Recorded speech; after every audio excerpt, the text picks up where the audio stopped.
امید ہے آپ سب خیریت سے ہوں گے۔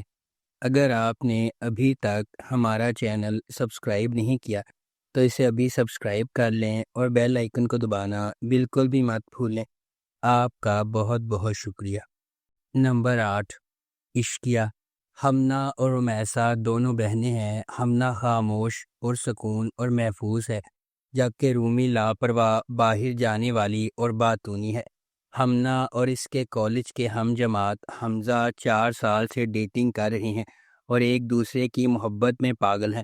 حمزہ اس کے بارے میں بھی بہت زیادہ پرتشدد ہے۔ ہمنا اپنے والد کو اپنے بارے میں بتانے میں ہچکچاہٹ کا شکار ہے، کیونکہ وہ محبت کی شادیوں پر یقین نہیں رکھتے۔ اپنے والد کی بیماری اور ان کی عزت کھونے کے خوف کی وجہ سے ہمنا نے اپنے والد کے دوست کے بیٹے عظیم سے ان کے اصرار پر شادی کر لی۔ وہ یہ حمزہ سے یہ بات چھپاتی ہے اور تھوڑی دیر کے لیے اس سے بچ جاتی ہے۔ جب حمزہ کو بالآخر پتہ چلا تو وہ یونیورسٹی میں سب کے سامنے ہمنا پر چیختا ہے۔ حمزہ ایک کار حادثے کا شکار ہو کر شدید زخمی ہو جاتا ہے۔ ہوش میں آنے کے بعد حمزہ نے بدلہ لینے کا فیصلہ کیا۔ وہ جلد ہی اپنے والدین کے ساتھ ہمنا کے گھر پہنچ جاتا ہے تاکہ رومی سے شادی میں ہاتھ مانگ سکے۔ اس ڈرامے کو ARY ڈیجیٹل پر نشر کیا گیا۔ نمبر 7، الزام عشق۔ الزام عشق ایک رومانٹک ڈرامہ ٹیلی ویژن سیریز ہے۔ اس ڈرامے کو رخشندہ رضوی نے لکھا ہے۔ کاشف سلیم نے اسے ڈائریکٹ کیا ہے۔ مومل پروڈکشنز اور MD پروڈکشنز نے اس ڈرامے کو پروڈیوس کیا ہے۔ اس ڈرامے کی مرکزی کاسٹ میں ہمایوں اشرف، سلیم شیخ، ماریہ ملک، رائد محمد عالم، کاشف حسین، اریبہ میر، فضیلہ قاضی، بینا چودھری، دیا مغل اور حریہ منصور شامل ہیں۔ اس ڈرامے کو ہم TV پر نشر کیا گیا۔ نمبر 6، تیرے بن۔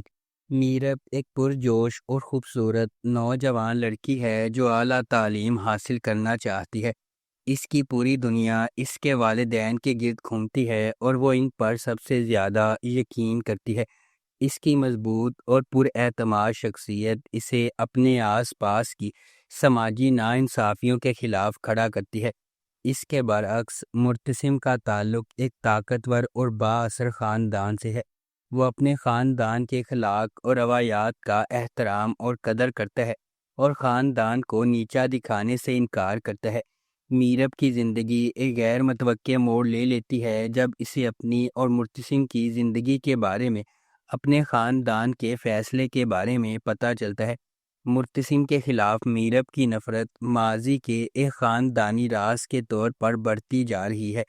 مختلف پس منظر اور ذہنیت سے آتے ہوئے مرتسم کو میرب کے اپنے تئیں متکبرانہ رویے کا احساس ہونے لگتا ہے اور وہ اسے اپنے لیے ایک چیلنج سمجھنے لگتا ہے۔ اس ڈرامے کو جیو انٹرٹینمنٹ پر نشر کیا گیا۔ نمبر 5، خئی۔ کہانی ایک انتقامی کہانی ہے جو خئی کی قدیم روایت کے پس منظر میں سامنے آتی ہے، جہاں دشمن کے خاندان کے مرد ارکان کو ان کے نسب کے تسلسل کو روکنے کے لیے ختم کر دیا جاتا ہے۔ اس پرانے انتقام کے مرکز میں درویش خان، دراب خان اور اس کا بیٹا چنار خان ہے۔ درویش خان اپنے والد کے دراب خان کے ہاتھوں قتل سے پریشان ہے۔ ایک پرامن زندگی کی تلاش میں درویش کا مقصد نسل در نسل دشمنی کو ختم کرنے کے لیے جنگ بندی کرنا ہے۔ تاہم شکوک پیدا ہوتے ہیں اور دراب خان اور اس کا بیٹا چنار خان امن کے لیے درویش کے ارادوں پر شک کرتے ہیں۔ درویش کی حقیقی کوششوں کے باوجود امن کا پیغام دینے والے ایک مہربان انسان درویش کے گھر پر ایک جشن کے دوران واقعات کا ایک المناک موڑ سامنے آتا ہے جس سے زمدہ اور اس کے خاندان کے لیے بے پناہ تکلیف ہوتی ہے۔ اس ڈرامے کو جیو انٹرٹینمنٹ پر نشر کیا گیا۔ نمبر 4، یہ دل میرا۔ نور العین زمان عرف اینا ایک طاقتور بزنس ٹائکون میر فاروق زمان کی اکلوتی بیٹی ہے۔ اسے روزانہ تقریباً ڈراؤنے خوابوں کا سامنا کرنا پڑتا ہے جس نے اس کی زندگی کو پریشان کر دیا اور اسے گھبراہٹ کے دورے پڑنے لگے۔ وہ ایک ماہر نفسیات ڈاکٹر ارسلان کے پاس جانے لگی، لیکن کچھ بہتر نہیں ہوا۔ اینا نے اپنے بچپن میں اپنی ماں نیلوفر کو کھو دیا تھا اور اس کی پرورش اس کی نگراں نرگس نے کی تھی۔ اینا کی ملاقات ایک پراسرار نوجوان دلکش آدمی امان اللہ خان سے ہوئی۔ امان اللہ خان فاروق کے دوست غوری کا بیٹا ہے، تاہم امان کے پاس اینا کی زندگی اور ماضی کے بارے میں بہت سی تفصیلات ہیں۔ فاروق کی ایک خفیہ بیوی ساحرہ نے جس نے اسے دنیا سے چھپا رکھا ہے۔ مختلف بات چیت کے بعد جب اینا امان کی کمپنی میں انٹرنشپ کرتا ہے، وہ اپنی دلکش شخصیت کے ذریعے اس کا دل جیت لیتا ہے اور اسے شادی کے لیے پرپوز کرتا ہے۔ اس ڈرامے کو جیو ARY ڈیجیٹل پر نشر کیا گیا۔ نمبر 4، یہ دل میرا۔ یہ سیریز ایک ایسی لڑکی کے گرد گھومتی ہے جو اپنے معاشرے کے لوگوں کی طرف سے زیادتی کا نشانہ بننے کے بعد خواتین کے حقوق کے لیے جدوجہد کرتی ہے، جس کی ذہنیت اس طرح خراب ہوتی ہے کہ شادی کے بعد مرد خواتین کی عزت نہیں کرتے اور ان کے ساتھ برا سلوک کرتے ہیں۔ گل رانا خواتین کے بارے میں عدیل کی ذہنیت کو بدلنے کی پوری کوشش کرتی ہے اور اسے بہت سے مسائل کا سامنا کرنا پڑتا ہے۔ آخر کار عدیل کا حادثہ ہوتا ہے اور وہ ایک اچھے انسان میں بدل جاتا ہے۔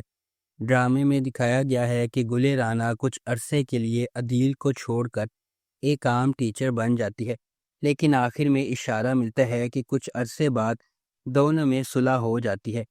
اس ڈرامے کو سمرا بخاری نے لکھا ہے، فاروق رند نے اسے ڈائریکٹ کیا ہے۔ سجل علی اور فیروز خان نے اس ڈرامے میں مرکزی کردار ادا کیا ہے۔ اس ڈرامے کو ہم ٹی وی پر نشر کیا گیا۔ نمبر 2، نمک حرام۔ وفاداری اور بڑھتی ہوئی دشمنی کی ایک دل فریب کہانی جو بدلے کی آگ میں جلتی ہے۔ نمک حرام مرید کے سفر کے گرد گھومتی ہے۔ چونکہ اس کی زندگی اپنے خاندان کے لیے انتقام سے تشکیل پاتی ہے، اس لیے اس کا مزاج بڑھتے ہوئے تناؤ اور نفرت کا باعث بنتا ہے۔ جیسا کہ ڈرامہ ایک خاندان کے ماضی اور حال میں جھانکتا ہے، مضحکہ خیز حقیقت ارد گرد کے ہر فرد کی زندگیوں کے لیے نفرت کا گہوارہ بن جاتی ہے۔ اس ڈرامے کو ثقلین عباس نے لکھا ہے، شکیل خان نے اسے ڈائریکٹ کیا ہے اور فارس انٹرٹینمنٹ نے اس ڈرامے کو پروڈیوس کیا ہے۔ اس ڈرامے کی مرکزی کاسٹ میں عمران اشرف، سارہ خان، بابر علی، سنیتا مارشل، زہرا خواجہ بیات، انیکا چودھری، محسن اجاز، سجاور خان، سلمہ عاصم اور نبیلہ خان شامل ہیں۔ اس ڈرامے کو ہم ٹی وی پر نشر کیا گیا۔ نمبر 1، ڈائن۔ ڈائن ناانصافیوں کے ایک سلسلے کو سہنے کے بعد انصاف کے لیے لڑنے والی لڑکی کی دلکش کہانی ہے۔ یہ نہال کی پیروی کرتی ہے، ایک نوجوان عورت جس کی زندگی واقعات کے ایک المناک موڑ سے بکھر جاتی ہے۔ اس کے بعد آنے والے واقعات نے نہال کو اس کے مرکز تک ہلا دیا، اس کی شخصیت کو یکسر تبدیل کر دیا۔ یہ نہال کو اس کی زندگی برباد کرنے کے ذمہ داروں کو انصاف کے کٹہرے میں لانے کے لیے سفر شروع کرنے پر مجبور کرتا ہے۔ کیا نہال کو وہ انصاف مل سکتا ہے جس کی وہ حقدار ہے؟ کیا نہال اتنی مضبوط ہے کہ اس پر ظلم کرنے والوں کو ختم کر سکے؟ کیا نہال زندگی کی ہر چیز کو سنبھال سکتی ہے؟ اس ڈرامے کو عبداللہ کادوانی اور اسد قریشی نے پروڈیوس کیا ہے۔ سراج الحق نے اسے ڈائریکٹ کیا ہے۔ فاطمہ فیضان اور عنبر اظہر نے اس ڈرامے کو لکھا ہے۔ اس ڈرامے کو جیو انٹرٹینمنٹ پر نشر کیا گیا۔ اگر آپ کو ہماری یہ ویڈیو پسند آئی ہے تو اسے لائک کریں، شیئر کریں اور ہمارے چینل کو سبسکرائب کرنا بالکل بھی مت بھولیں۔ آپ کا بہت شکریہ۔